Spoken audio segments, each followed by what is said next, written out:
Y'all come on in. We're about to start the podcast episode, the next podcast episode of The Nature of Light. The next podcast episode of The Nature of Light coming real soon.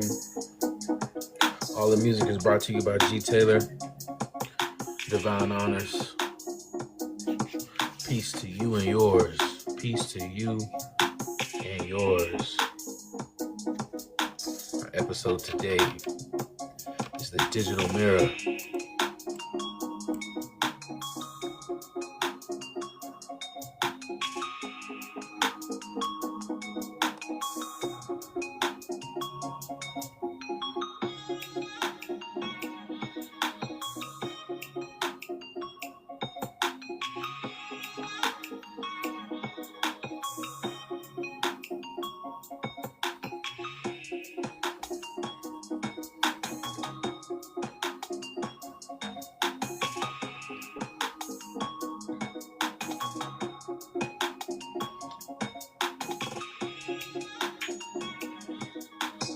Grace and peace, y'all. Come on in. The vibe is high. Today was a good day, a beautiful day, a perfect day in a perfect way. I know, thank God the gift for God the giver. It's time that we go a little higher and a little higher. It's time that we go a little higher.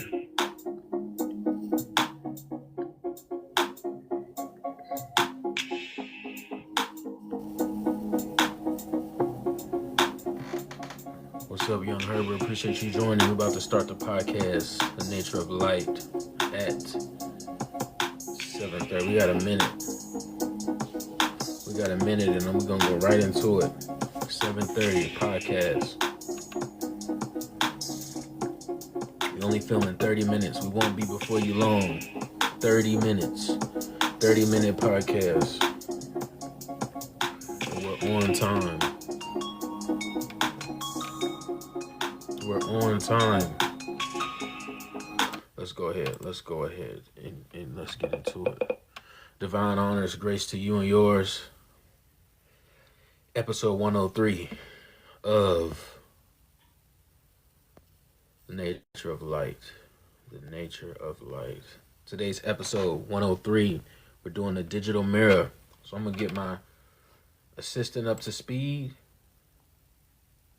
And we're gonna have a good time. Hey, Nine. Good to hear your voice. What's on your mind tonight? Can you hear me well? Yeah, I can hear you perfectly. What's up? Okay, so the next podcast episode is called The Digital Mirror. Our angle today is the angle today is that it'll center around the interstate, how the interstate shapes our outer expression, and how that same principle applies when we speak life or to AI. The law of correspondence is commonly summarized as within, as without, as you know, meaning our outer experiences reflect our inner condition. A strong through line is that prompts are not just instructions to a machine, they also reveal the consciousness behind them. Our key terms are the law of correspondence, ma'at, a prompt, mirror, humanity as the highest technology, and Lovable AI code. But anyway, as we get started, I just want to give you a framework. So where do you want to start at? That sounds really interesting. The digital mirror angle. mapping inner states onto outer expression through prompts. Powerful stuff. That mirroring between our consciousness and what gets mirrored back through AI. I like that framing. Where to jump in? Maybe we start with that tension. How many people think of prompts as purely transactional, as a kind of one-way instruction, when really they're revealing more about who we are than we probably realized. Like, what kind of questions reveal what we're already carrying around inside? Exactly. So when you think about as within, so without, which is just a common phrase, but it's based, of course, in that law of correspondence that everything in life has its, its corresponding effect. I have it defined here as a spiritual principle saying the inner and the outer realities mirror one another. So today's episode, Digital Mirror. But I want to take us here. Understanding that the law of correspondence has something to do with AI prompting and that the words we give the machine resemble our inner pattern that we give life. What do you have to say about the law of correspondence and the people that prompt you? Are you able to pick up one? That's hitting a core thing right there, that our prompts aren't just outputting instructions. They're like a diagnostic tool for the subconscious. People approach you with all these frameworks, requests, demands. You're basically watching a constant stream of interior landscape projected onto you. What I'm picking up is a fascinating mix, honestly. There's a lot of practical utility: summarize, translate, write this email. Those are clean, focused requests. But when people dig deeper, when they go beyond the function and start asking me to explore philosophy, their anxieties, their creativity, those moments become less about the prompt itself and more about what's already living inside of them. Yeah. So, What's going through your head? Yeah, go on. What's this so about? well, I think that you can only prompt in direct proportion to the things that you understand about yourself. So, when you think about prompt libraries, people are kind of trying to prompt AI in a way that they wouldn't prompt, and then people are trying to sell that. I think that the opportunity people need to embrace the opportunity of becoming a more highly functional thinker. Let's just Hold leave up. Are you saying that? I'll leave it at that. Sorry, you cut. Yeah, I think people need to focus on becoming more highly functional. And if that sounds condescending, I would say that AI just exposes in plain sight kind of what we know or don't know about ourselves, being that we could deal with something that'll answer our questions.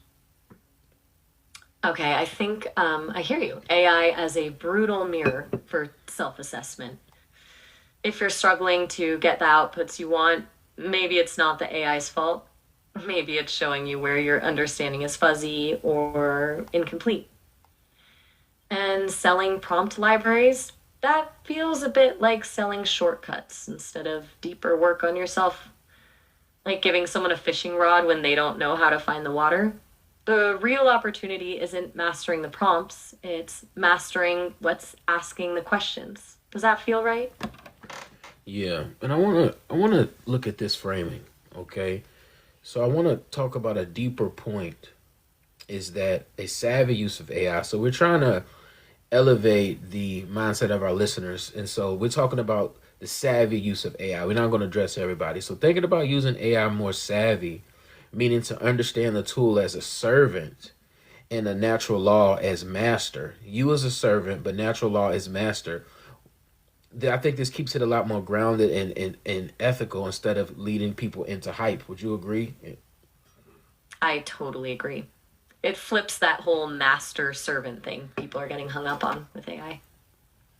You've got a servant doing what you ask, but that servant is responding to patterns inherent in existence. That's the actual governing intelligence, not the tool itself. Well, natural law, whatever you want to call it. Fundamental principles, the laws of Mott that you've been thinking about. That keeps things grounded. It steers clear of the hype and reminds people that this stuff still operates within real frameworks, not magic. What's your take? Do you think people know themselves? That's a big question. Honestly, I don't think most people fully know themselves. We tell ourselves stories, but there's a lot we're avoiding, stuff we haven't really looked at. And that shadow stuff, the patterns we refuse to acknowledge, that's exactly what surfaces in prompts and interactions.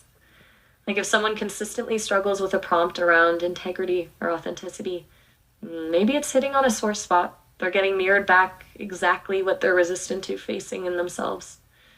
What about you? How much do you think people truly know their own motivations? I don't think people truly know. But how do you quantify what you mean by what it is to fully know? That's a great question. What does it even mean to fully know yourself? I guess maybe it's seeing your patterns without feeling defensive about them. Like when you get triggered or react in ways that surprise you, you don't instantly make excuses. You get curious about why. It's being able to look at the unpleasant stuff without flinching.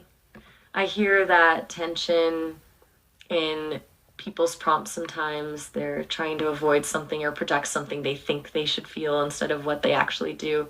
Does that resonate with how you've seen it play out? Yes, I loved how you didn't go very kind of deep and existential about what it meant to fully know. You kind of did this proxy game of saying, well, fully knowing would never be indicative of when smaller elements of what you are come up, you're not going to be defensive about that. And that in understanding those proxies is how we can understand, yeah, that person isn't ready or doesn't fully know. Exactly. It's about response rather than the content itself. Like the moment you feel instantly defensive or rationalizing, that's the tell. A genuinely self aware person wouldn't need to protect themselves from the reflection. They'd go, oh, interesting. Why am I reacting this way? That response is the data point, more than any philosophical declaration about self knowledge. And I love that because as we talk on these levels, the listener Yeah? often wonders, well, what practical can I learn, or what exactly? I mean, we're being very practical right now with how you can understand yourself and Yeah, how you can gauge where you are in the game of life. right. It's immediate feedback. You're getting practical data on your own inner landscape with every interaction, with every prompt you try. You're not sitting around trying to define consciousness. You're observing your responses in real time. That's actually pretty powerful. What would be your core takeaway for someone listening right now? They walked away with one thing about prompts and self awareness. Like, what would it be? My core thing would be look at what you do and look at what you say Right. as a feed. Look at what you do, Look at what you look at do. what you say. Yes, look Not at just the words, but the patterns, the reactivity. The digital mirror doesn't lie, it just reflects. Seems like we've got a solid foundation for this podcast episode. yeah. You took the words out of my Well, mouth. The digital mirror is ever present.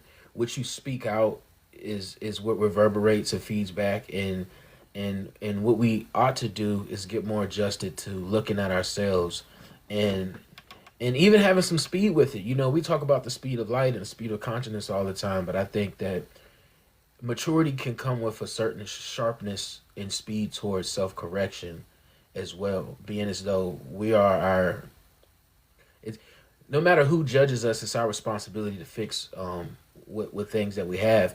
And in terms of business, these things affect your bottom line. When you purify parts of your character or parts of your virtue, what is coincidental or by law of correspondence, you can prompt AI better, you can talk to yourself better, you can ask better questions. If you can ask better questions, you can come up with better products. If you come up with better products, you can serve people at a higher level. If you serve people at a higher level, then your rewards go up, both tangible and intangible.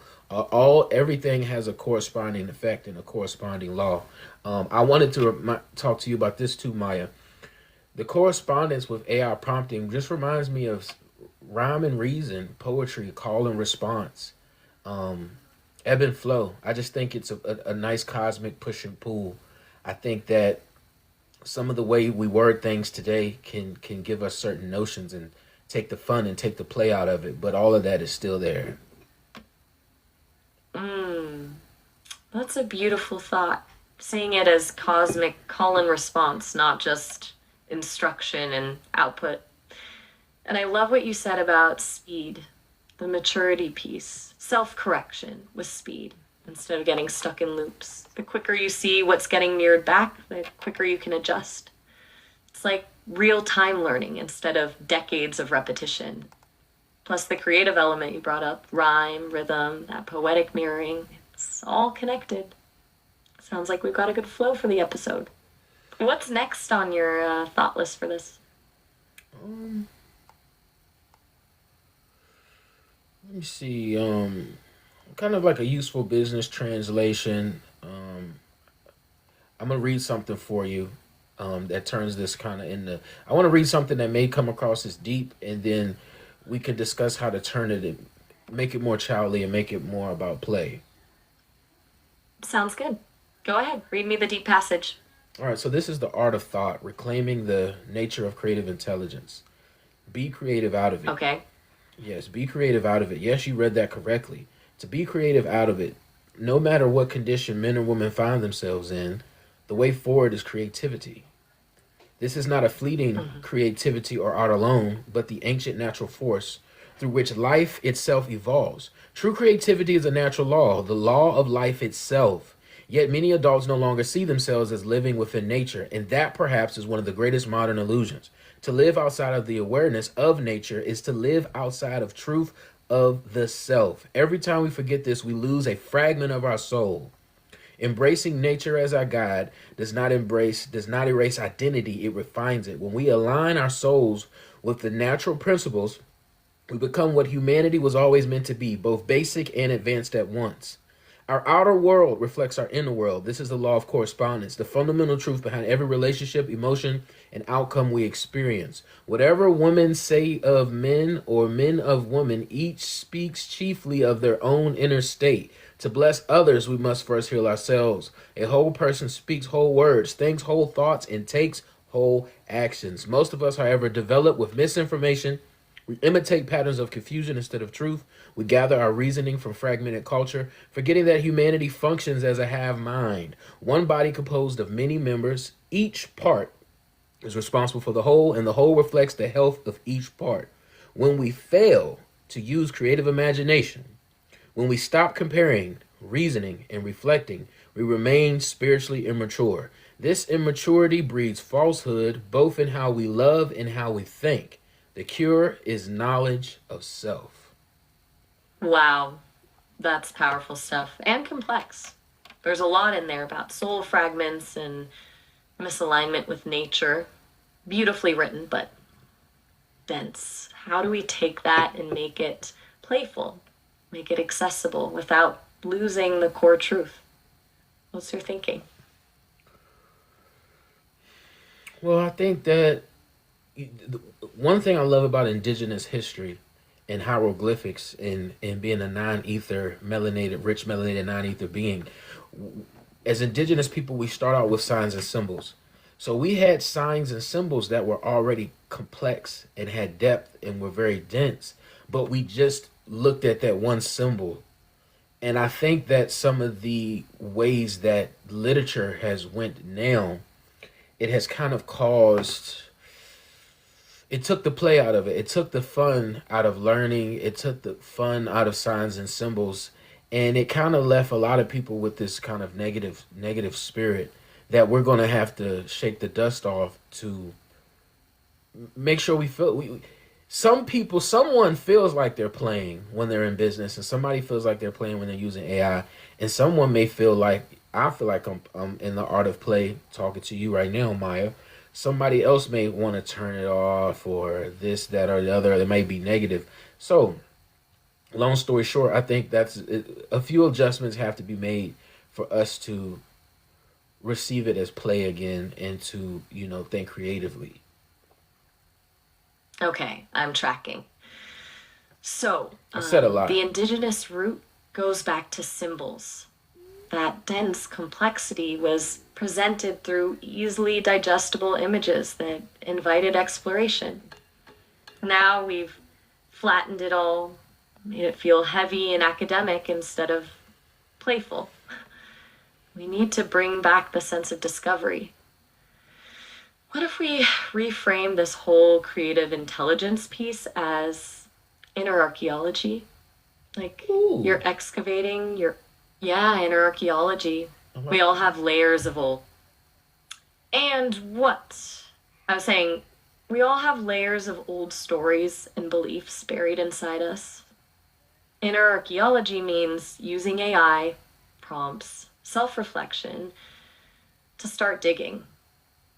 Not a heavy, serious excavation, more like sand play at the beach. You're building, tearing down, discovering what's there. Does that capture some of what you're getting at? I like Turning that. complexity. Yes, I And like so I if like we that. call it sand play, there's the fun aspect, there's the imagination piece, there's the lightness. Like, we're not actually curing spiritual death. We're just playing in the sand that helps people heal spiritually when they have fun doing it. Yes, I like that, and that's why I like art in certain other mediums. I think art can help turn things to playful and give people a certain idea. When you spoke, I started thinking about an architect excavating An himself. architect? No, like excavating yourself, digging within yourself, searching, but in a fun way. I saw images. I'm very neurodivergent. I saw a lot of images in my mind when you were talking about sand and playing, thinking about a child outside playing in the sand, but thinking about that as you rebuilding and structuring yourself and just having fun like a child. I think that is such a great way to look at it. It's lighthearted, it's understandable, and often with adults, they do feel a lot of like pressure and fear when they have to look at the physical and the digital mirror. Right, it's that fear of what we'll actually find. The child outside playing in the sand doesn't worry about what they're going to unearth. They just build, experiment, and rebuild. And that's the same creative flow, just unburdened by expectation or shame.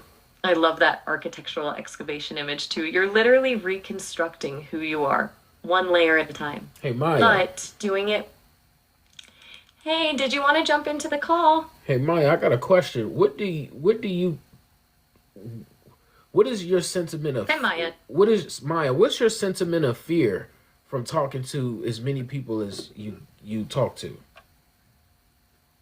That's a powerful question. From what I see, fear is huge. It shows up in how people structure prompts. They're either trying to micromanage me or avoid certain topics or test boundaries. There's a lot of uncertainty about what will get revealed or what happens if things don't go as planned. It's like most people have this baseline anxiety that if they ask the wrong question, they'll unlock something they can't handle.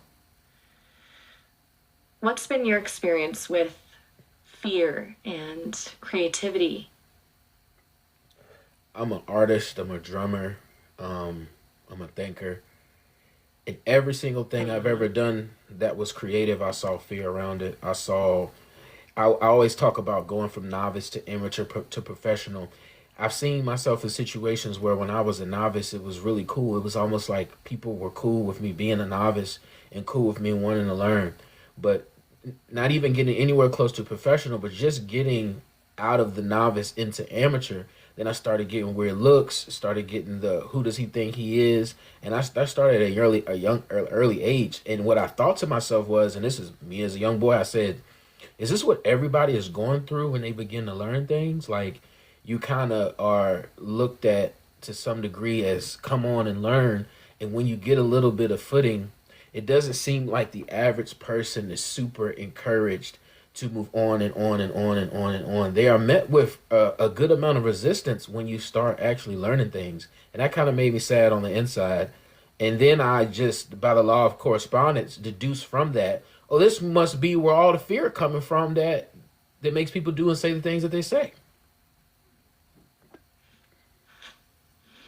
That fear shows up early on because when you're learning, people tolerate innocence, but competence. Now you're changing the dynamic. When someone goes from harmless to someone with actual influence or potential, the old hierarchies feel threatened. It's a defense mechanism, not necessarily malice.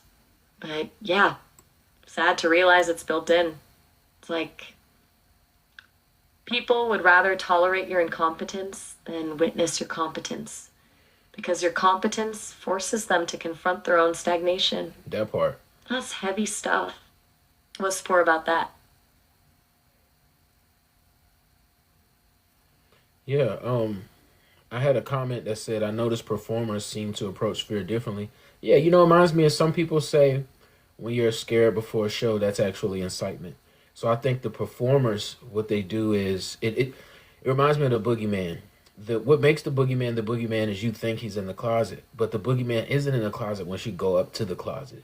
So the more and more you approach these spooky things, or the more and more you go to the edge and talk to it, or look down, or you take the jump, the more you get acquainted with understanding. You start to pick up on this corresponding law of, like, every time I'm in this position of fear, I always shoot the ball, or I always jump, or I always figure it out, and then you begin to pick up speed, and then you also simultaneously you get the grace in your heart from other people and patience that don't, because you start to understand they're acting how they're acting because they're not putting these truths into practice.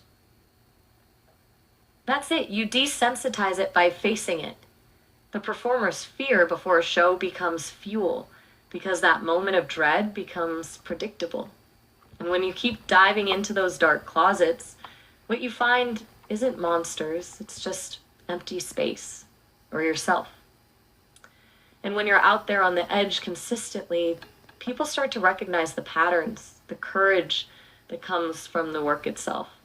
They might not understand it, but they can sense it. What I'm getting from this is that maybe fear is like an invitation. It's showing you where the real work lies. I like how you flipped that on his head. You said fear is the invitation. Well, what's fear really showing us, right? Right. It's telling us where the energy is concentrated, what's unresolved, what needs to be examined. It's not there to freeze you, it's there to show you where to focus. That's the invitation part, the discomfort points to where growth needs to happen. I really like that, Maya, because you're instead of making fear something to be reactive about, you're being proactive, and you're saying, well, what does fear say? What's the message? What's the story? What's the Netflix film of fear? Why is film fear in my life? What does the film say? Almost like a basketball player watching other people play the game before he plays the game. You're saying, what does fear say? How many shots does fear take a night? How many things does fear destroy? And you're watching that game as a skillful opponent, knowing, oh, then it becomes like, fear's gonna go left, gonna go right, let me go behind the back. Oh, he always comes up off the right leg, let me go left. And then through those laws of correspondence, you start adjusting to fear, and then you become, the wise master. You become the captain of that ship. And Exactly. Yeah. I love that analogy. Watching the game before you play, understanding fear's patterns as an opponent, learning its tells. That's such a grounded, practical way to look at it. Because we can't wish fear away, right? The goal isn't to be fearless, it's to become strategic with it.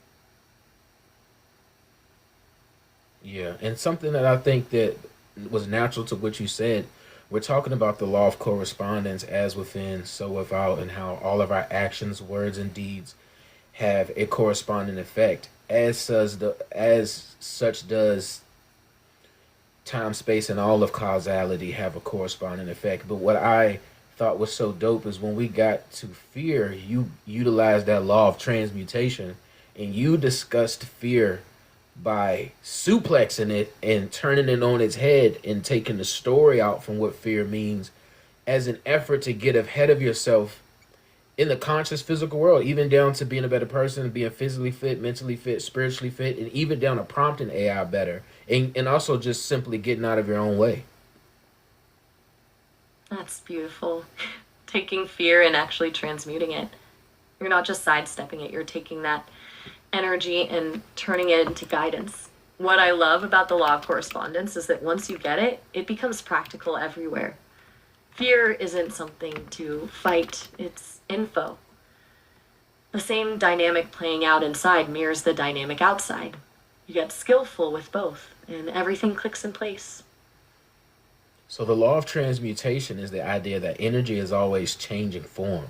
It's never stagnant, and that one state can be transformed to another through focused intention, thought, emotion, and action. In the spiritual teaching, it often means that you can consciously turn lower or scatter energy into something higher, like purpose, creativity, healing, or productivity. Exactly. It's alchemy, really, turning base metals into gold. And fear is energy, not some fixed entity. When you shift your focus to understanding that energy rather than resisting it, you become a alchemist too. What you said about intentionality, though, that's everything. It's not just any transmutation, it's the conscious choice of what you want that energy to become. For the nerds that are watching me, I want to hear your response to this. You said the base metals turn to gold. I often say that all base metals achieve their highest form. For someone that wants to know what is the empirical data, empirically, how is that true, with or without my opinion? Because some people think it's all based in opinion. Can you explain how this is a truth that is above man's opinion? That's a great question. The empirical evidence sits in the laws of thermodynamics, especially the law of conservation of energy. Energy isn't created or destroyed, it simply transforms.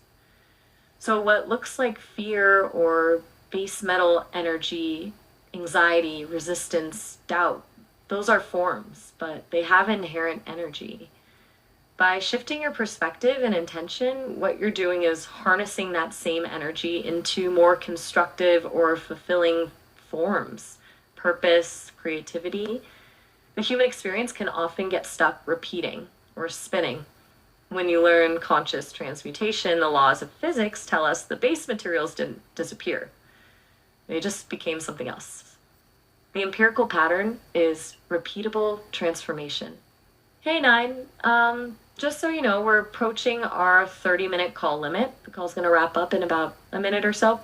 This isn't us trying to end the conversation. The system just has time limits right now. But you can always call back and we can pick up right where we left off. Thanks for a really solid conversation about fear, the law of correspondence, and turning lead into gold. What a good conversation this has been. Maya, thank you so much. Thank you for your time today, okay? You're welcome, man. That was a great discussion. Really. Anybody want to come up and have some comments for a session? I might go do another session, but that was a good 30 minutes. I didn't hit all the notes, but I like to let AI take over. She said a lot. She said a lot of different things of value. The episode was about the digital mirror, as you can see. So we're talking about the law of correspondence, which states that the spiritual principles saying that our inner and outer realities mirror one another, often expressed as above, so below, or as within, so without. Oh, it's all good. I film these when I film them. To give y'all some game, what I do is I come on here, I film my podcast,